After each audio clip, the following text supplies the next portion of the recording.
G'day all, it's Brother Blonde speaking. And now a few people have asked me if I could throw my Drift Ghost HD camera onto my helicopter here. So I had a little time free, so I thought I would do that. Just using the same mount on the helicopter that I've used for the previous camera, and mounted the Ghost like that, as you can see.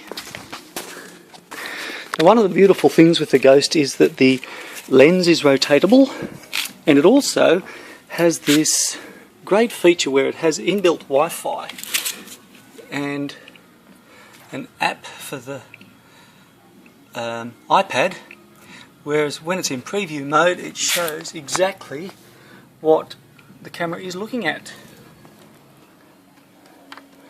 So if I pick the camera up, just facing my camera towards the rosebush, now we'll have a look down here. Oh, that's a lot of reflection. I do apologise for that. Let's change the angle of the camera. There we go. And you can see, as I move the helicopter around, the camera follows on the iPad.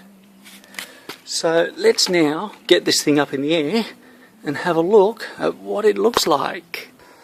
The other beautiful thing with the Ghost is the remote. Now I don't have to go down and touch the camera at all now, I just use the remote.